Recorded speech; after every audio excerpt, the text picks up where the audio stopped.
Welcome to the Bold Lounge podcast. My name is Lee Burgess, and I will be your host. If you're anything like me, you love hearing inspiring stories of people who have gone on bold journeys and made a positive impact in the world. This podcast is all about those kinds of stories. Every week, we'll hear from someone who has taken the lead or embarked on an extraordinary journey.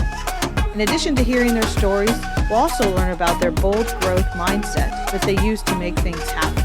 Whether they faced challenges or doubts along the way, they persisted and ultimately achieved their goals. These impactful stories will leave you feeling motivated and inspired to pursue your own bold journey. I believe everyone has a bold story waiting to be freed. Tune in and get ready to be inspired.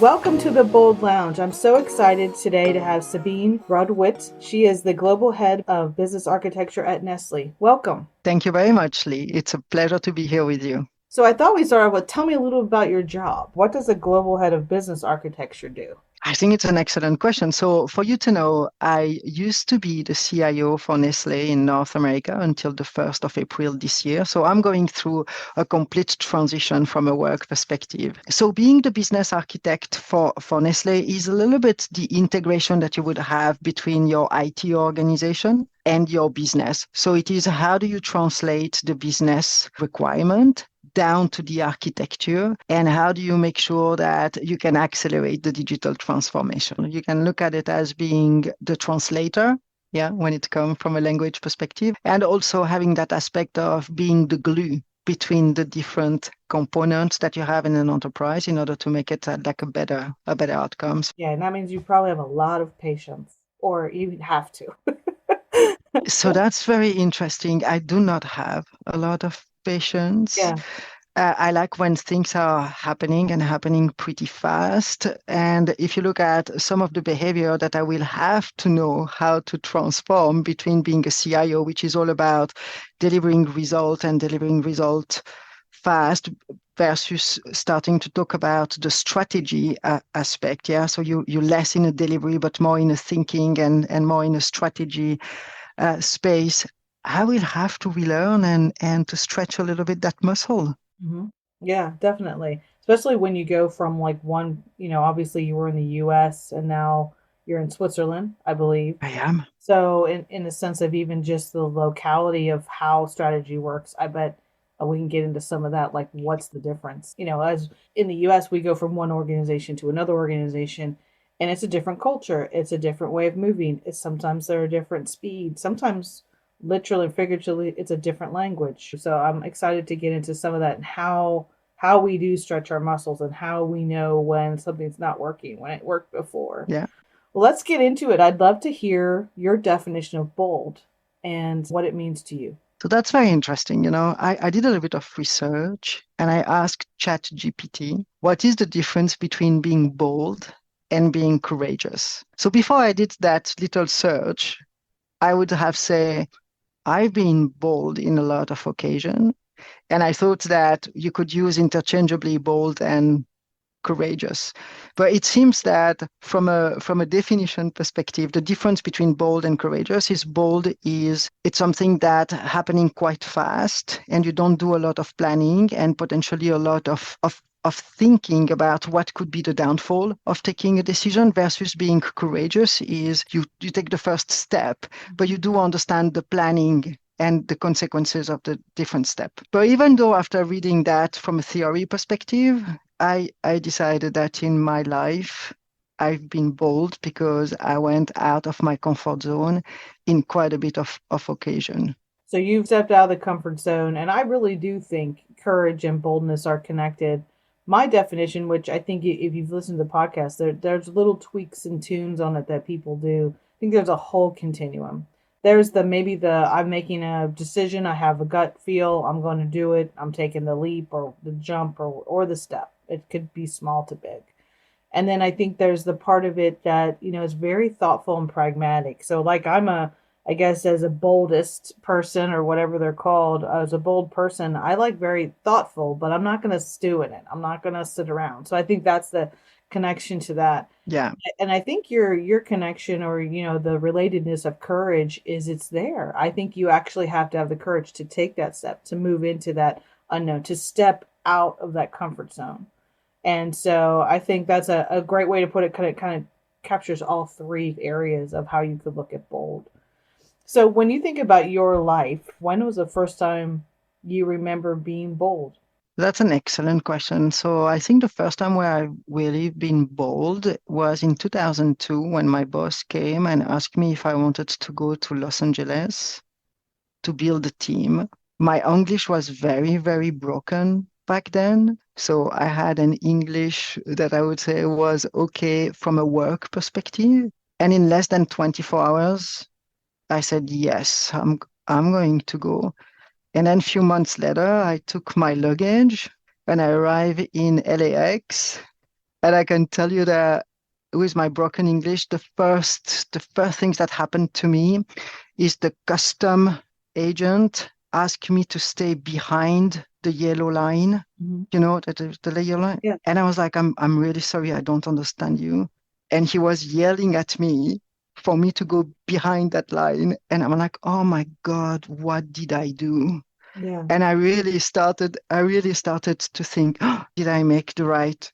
It was really, really tough. It was, did I make the right decision? And I have to say, the first 6 months, Lee, the first 6 months of that experience was probably the hardest of my life. One, because I had to learn a new language. Two, I come from Switzerland. So until then, I was working in Switzerland, in Europe, which is a little bit like a cocoon. And then I ended up in the US, in Los Angeles. I come from a 3,000 citizen, I think I can even not say city, but village. And then I ended up to a 12 million city. Yeah. And I was like, oh my God, what did I do? And I remember thinking, if my boss is asking me to go back, I'm going to tell him that I already have my plane ticket. And I'm so happy that he never asked me to come back because I think it's the best experience that never happened to me. One, I learned a lot about myself. And two, I enjoyed it so much in terms of the challenges that I had to overcome, but also having, after these 3 years, having the confidence that you can deal with a lot of challenges in your life and go you're going to go through and you're going to be a better person. So when I came back, I was a better person personally because I learned a lot about myself, also what was important for me. And then as a professional, I was a professional who understood now a different culture from a work perspective, but I was speaking a different language as well. So I started to see that by being bold, by being impulsive, sometimes, when you make a decision with your guts, I think we discussed that a little bit earlier, is I'm someone who use more my guts than my heart, than thinking through, some of this decision. And I think it's the best things that I ever done in my life. Yeah. I had a conversation with one of my clients, I think it was even just last week, and we talked about the difference between impulsive and decisive. Impulsive can have a negative connotation, right? To it, Mm-hmm. in the sense of like, oops, I just did it without thinking. Decisive is a flavor, I think, of impulsiveness, but it's, in my mind, it's with thought, it's with data, it's with information.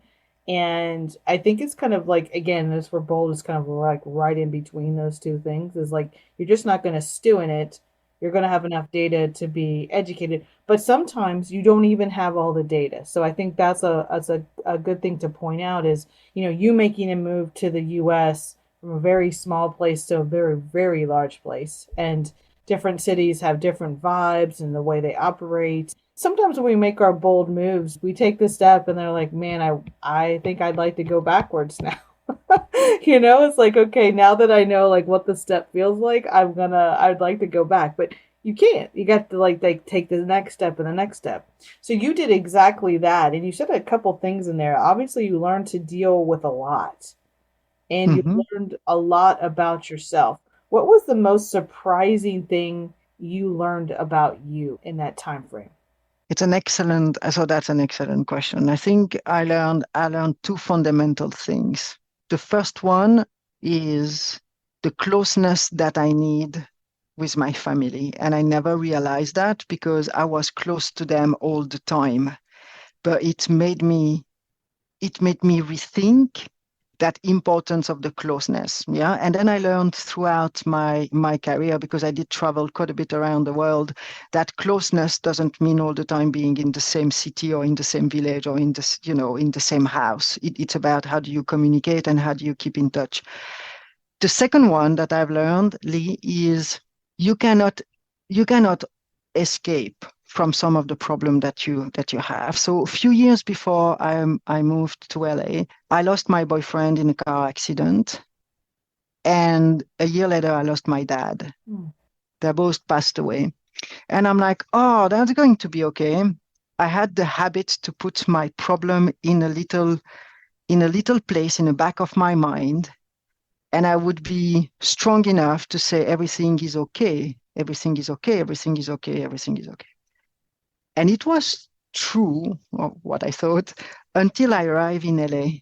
And then in LA, I didn't had my supports like I used to have when I was home. So I didn't have my family, I didn't have my friends, because when I moved alone. So no boyfriend, no husband, no friends, alone to build a team of 30 people later, 3 years later. And I was like, the first 6 months I didn't felt it because I had to deal with the language, I had to deal with work, I had to deal with getting an apartment. I mean, all the normal things that you have, all the distraction. And after 6 months, when these distractions were over, I could start to speak English a little bit better. I was settling.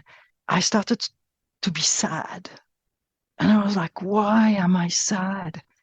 And then I was starting to get confused about, is it because it's hard, or is it because my dad is not there, or is it because Raphael is not there, etc. And I started to get confused about everything. And therefore, I learned that you cannot put some problem in the back of your mind. In one point in time, you will have to go and deal with it. And I did a little bit of work on myself. So I read a lot about meditation. I read a lot about how do you deal with death, which I would never have done before. And when I came back from the US, I made a promise to myself, which is like, if I have a big problem to deal with, I'm going to go and learn to deal with, and not continuing to do what I've been doing very successfully all these years, to kind of hide it in the back of my mind. So I think that would be probably the two things that I learned about myself. And maybe a third one is that I can deal with very complex things. That's taught me as well that I can build a resilience in order for me to deal with complex problem, or to deal with complex things that would happen in your life. So that may be the three things that I've learned. Those are really good ones. So closest to family, and then learning how to communicate and how you can still stay close, but it takes a little different effort or a route to do that. So like a awareness around that. And then, I think we've heard the adage, you can't run, from your sadness or from your problems, because they follow you. And so figuring out, and it sounds like you went through a process of figuring out how to understand what it was. Because like even when it first kind of trickled up, you're like, what is that? Like, why am I sad? Hmm. Is it just because I'm away? Or like Hmm. even getting to the root of the sadness. I think being bold at times, I think especially as women, like we just tuck it away. Like I'll just, I'm gonna put that in a box. Yes, it's real. Yes, it hurts. Yes, it's painful, but I'm just gonna put it over here because I have stuff to do. I got stuff to get done, and I have plenty of what I call distractions of like not to focus on that. But at some point in your life, it's gonna get quiet, It does. and that box is gonna, like the lid's just gonna like tip up, and you're gonna be like, okay, what is that? It's like, oh yeah, I didn't deal with that. So you kind of went through that process, which is no small undertaking. And then the last thing is really just literally understanding the complexity continuum that you can deal with, from a challenge to understanding, and kind of really growing your leadership muscles and your strategic muscles in a different way. And I think when you go from different roles or come into different situations, you use some of the ones you've always used, but then you're like, okay, well, that one, I need to definitely boost that one up, or, learn a new one sometimes. Sometimes it's brand Yeah, new learnings. absolutely. So with all that, how did you move through that to the next phase of your life and your career? So you have all these things happening in LA, and then you're still obviously, progressing in your organization and learning more and learning more. What was next for you in those steps? So after 3 years, I've been invited to come back in Switzerland, which I did. And there, what I did for the first time in my life, so I guess we can call it bold as well, is I truly fall in love, and I decided to put my personal life on before my career. So I met Tim, and then what we agreed, because Tim had a little girl from a previous relationship, is that both of us would leave Nestlé and we would go to the UK in order to be closer to his daughter. So same thing. I was I was convinced it was the right things to do. So I left Nestlé, where my career was definitely growing. Then I went to the UK. I found a job. We stayed there for 3 years. So same thing, I learned a lot about myself on how to deal with a situation where you are a recomposed family. Yeah, because it's not simple every day. With Tim, we don't have kids together. And then happened in a moment in time where our personal situation changed, and therefore we decided to quit the UK both together and to come back in in Switzerland. We stayed there for 7 years, so I had different jobs throughout these 7 years. And in 2017, my boss came and said, "Hey, would you be interested to go back to the US with your family and take on the role of the CIO?" And we had a conversation with Tim. Tim definitely had to think about it, because it was really, he followed my career.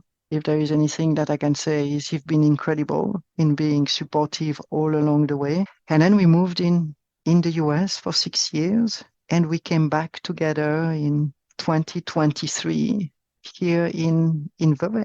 So we've done quite a bit of move for different reasons across the world. Yeah.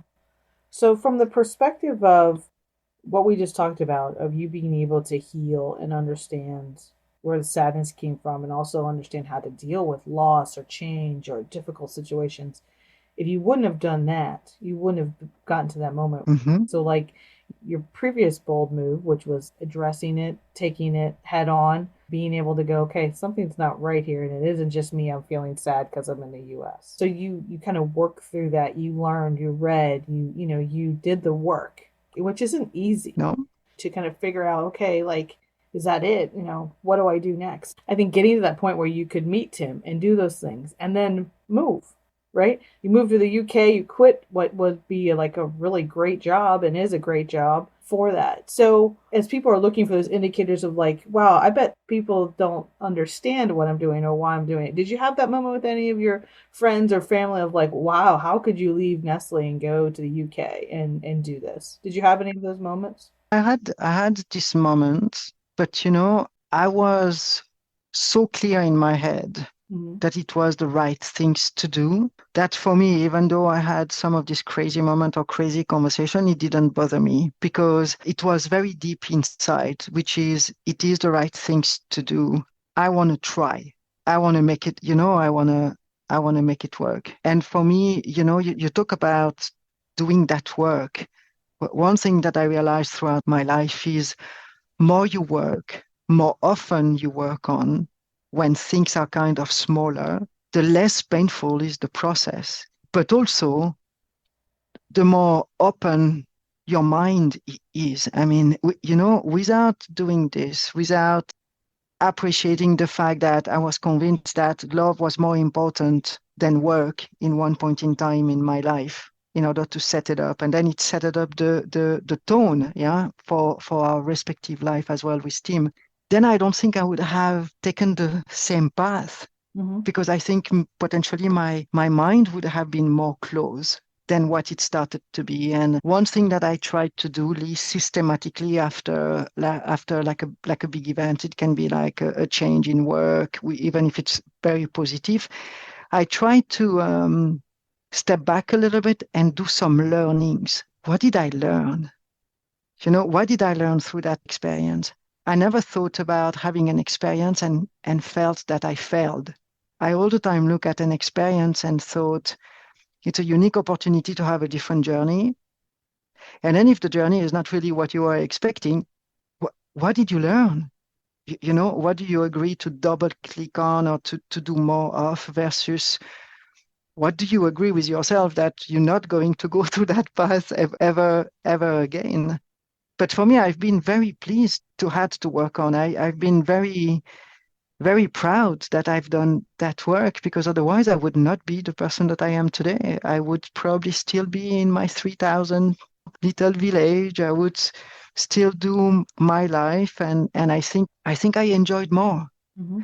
I enjoyed more my life overall because you have bigger rewards, but sometimes you have bigger learnings that you have to face. But I think your point is correct. You have to do the work. You have to do the work. Yeah, you had said something very important, like start doing the work when it's smaller. Like it doesn't have to be something big, right? It's when you need to do the work usually. It's usually that, oh, a surprise, like I have to like think about something or figure something out or kind of dig into that a little bit more. A lot of people I meet just want to push it away.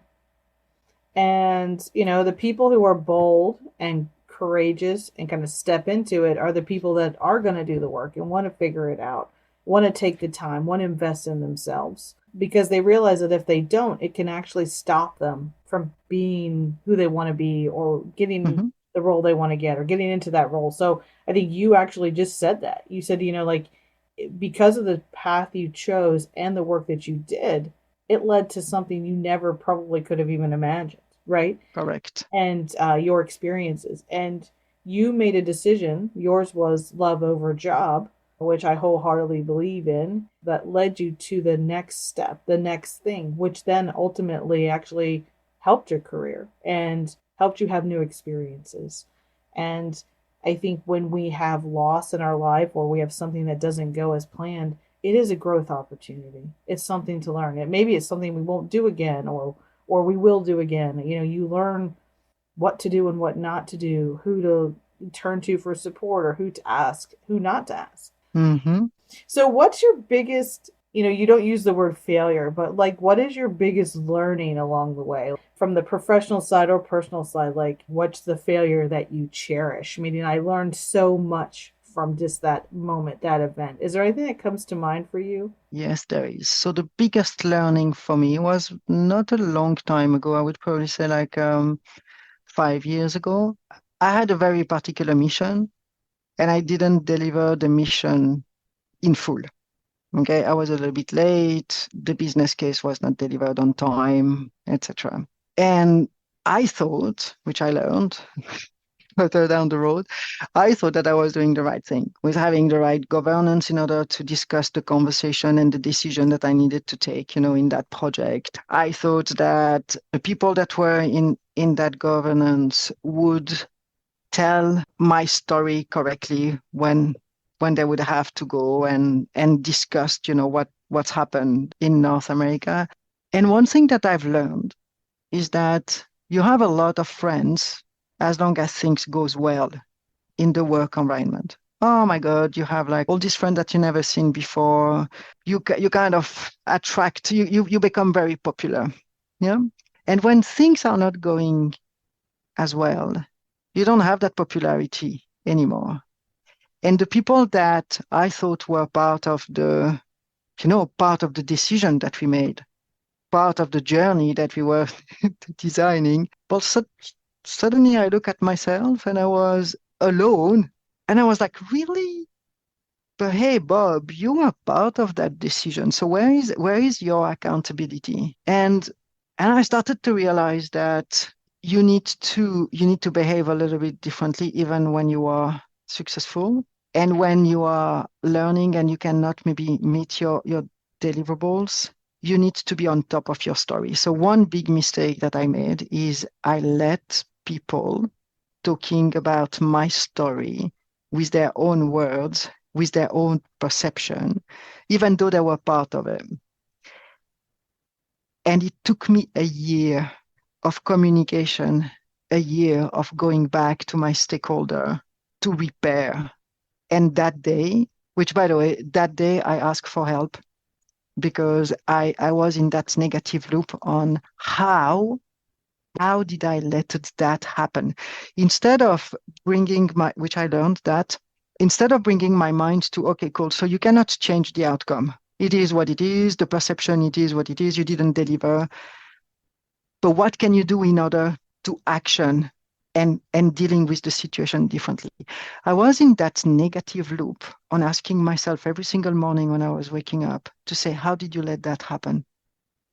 How did you let that happen? And for months, and I felt that I was paralyzed. So instead of taking the ownership of the situation, instead of being clear and being bold with my statement and my plan, I was being in that negative loop. So I raised my hand and I said, I want a coach.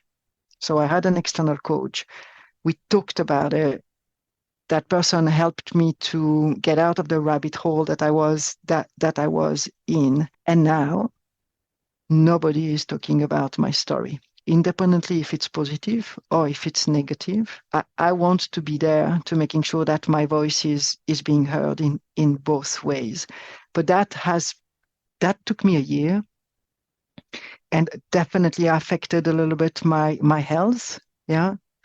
And I learned that things are happening.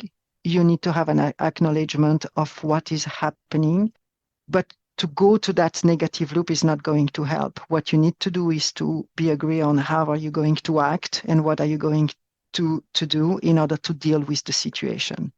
So that's for me was probably my biggest learning from a work perspective. Yeah. I bet in some form or fashion, a lot of the listeners can relate to that because you probably had a trusting attitude. Like, I would be honest and say I was part of that decision, or, I was on the team that voted that we should take the time to create the governance team, but other people didn't act as you would. And I know I can relate to that. And then it's actually, I'll just say the word hurtful, because you get to that position of like, yeah, I know I'm responsible, I'm the lead, but we all made the decision together. But now I'm the only one, and I look behind me, and no one is agreeing that they agreed to it. So it's a difficult situation, and I think it almost feels like a strong word would be like betrayed. Like my kryptonite for things is dishonesty, betrayal, ignorance. Ignorance plus dishonesty is like a double whammy. Yeah, yeah, And I think when people are in these situations, they're just protecting themselves, most likely, for whatever reason, but they protect themselves over doing the honest thing or the right thing, which is something I don't know. I just could never understand. Like, you have to be honest about, a project yeah. turned out.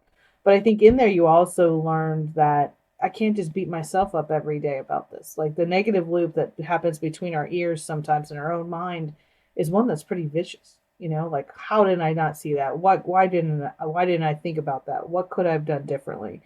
And if you stay in that loop, you actually just almost like a tire in the mud. It just like keeps spinning and spinning. So again, you did another bold thing there, is to say, I need help. I need a coach. I need something different. I need to like get out of this rut. And that actually took you to the next level. Mm-hmm. So I think one of the things that's bold is admitting when you need something different, when you need, whether it's a change of scenery or you need someone to help talk through things. And I've said this before, it's okay to not be okay. Like, you have to figure stuff out along the way. Being bold doesn't mean like every day is butterflies and rainbows. No. And it means that you're doing the work on and off throughout that passage. And so when you think about, one of the things you said is your health, it took effect on your health. When did you know like it was doing that? And then what did you do to get out of that cycle?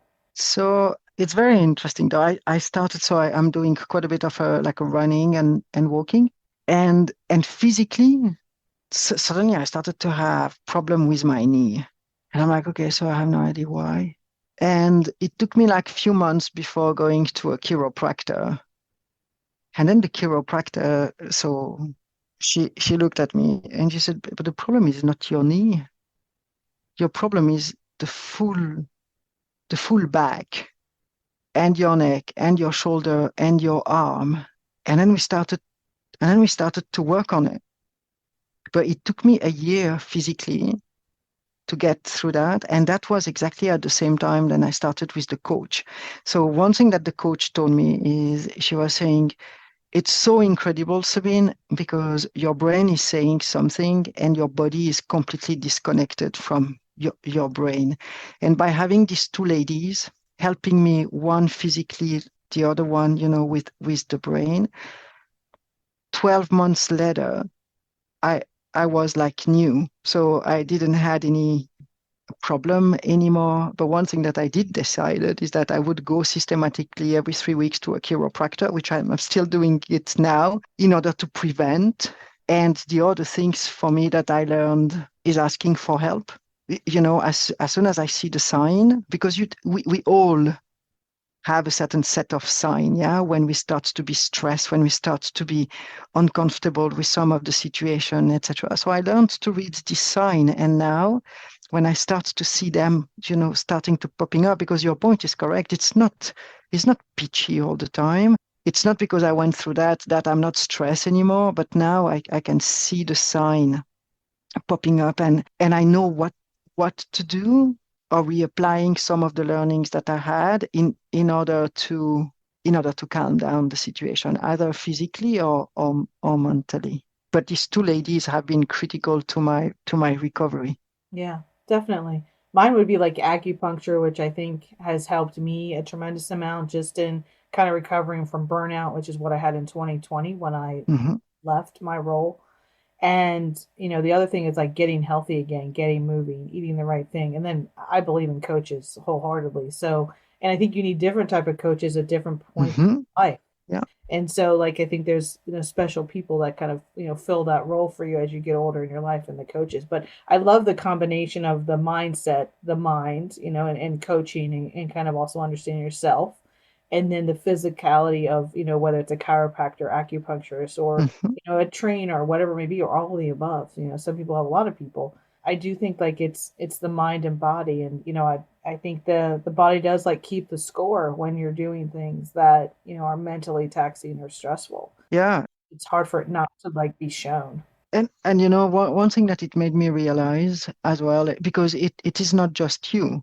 I was not fun at home. So one thing that I realized as well is that me being stressed to a certain level also impacted, what's happening at home. And I realized something who helped me tremendously. It helped me to realize that we have one health, one family, but we can have 10 job, 1,000 problem at work. And therefore, when there is any doubt, I've learned that maybe I should go where there is the least number of opportunity. Yeah. Which is like caring about the health and caring about the family, because that became clear to me that again, the priorities were completely wrong. Mhm. Yeah. I think certainly a lot of talk of it since 2020 about burnout and people realizing and understanding the signs of it. And I probably have had moments throughout my entire career. I mean, I've worked in some really incredible organizations that push hard, and I like that about it. But also, there's a side of it that can, what I call, get you out of alignment. I think like being aligned with what you want to do, what you're good at, your family life, your personal life, your relationships, having that alignment. And one of the things that you said is just now because of what you went through, when it's like getting out of alignment, right? When it's something's off and you have to do something different. And it may be making a difficult choice or maybe like choosing one thing over another or taking time away or whatever it may be, is like being bold enough to say, I've got to do something different. I can't just keep doing the same thing. Hmm. And so what would be your advice to someone who has that indicator, that light comes on, caution, and instead of just like hitting the reset button so the light goes off, what would be your advice for someone to like understand and see why the light came on? So I guess we're all different, yeah. So some of the things that would work with you or I could not work with someone else. But the first things that I would say is don't get stuck alone in your head, because this little voice sometimes is making things worse than what they really are. I think you said it as well, is, you know, doing the same thing and expecting a different result, it's called insanity. Mm-hmm. Therefore, how do you break that? How do you break that silo? How do you ask for the help that you need? It can be, I don't know, it can be a friend, it can be a family member, It can be a doctor, it can be a psy, it can be someone who helping you physical, but don't stay alone. Ask for the help that you need. Because your point about alignment, it's a constant struggle. Yeah. I mean, you called it alignment. I called it harmony, because I don't think there is any balance. It's not about balance. It's about what makes you happy in one point in time. And if we take the analogy of the waves, sometimes you're on the waves of the family, and then sometimes you're on the waves of work, and it's okay, because this is what brings a harmony to you. But for me, what worked is to ask for help and getting the help that I needed. Yeah. So to just noticing it, intentionally noticing it, and not pushing it away, and not putting it to the back corner or in a box.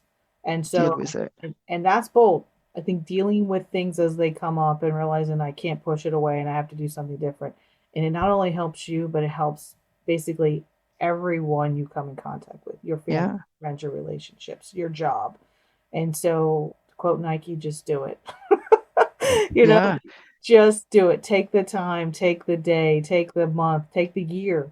That's the other thing, is like, it may not happen overnight. And I think as driven in our roles and in our life and wanting to do the best, and, knowing life is short, like, we just don't have time to waste. But sometimes things do take time. And I think that's the other thing I think I would mention. Would you agree? Like, it's not instantaneous? No, it is like, I was reflecting that if I never had that learnings in LA 21 years ago, I would be probably one of these people who even don't know how to recognize the sign and don't know how to tackle to do that work that we've been talking about for the last 20 minutes.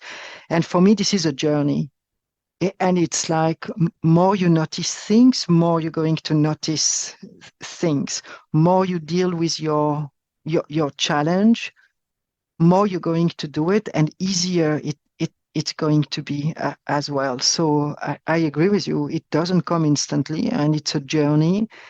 But if I may, I think it's also up to us to start the journey. Yeah. No one's coming to save us, Sabine. No. So, no. Sometimes I wish, but no. Of course. But I just think that's really important for people to realize, like, they own it. And that's like a framework, like the ownership. I think at times we own a lot.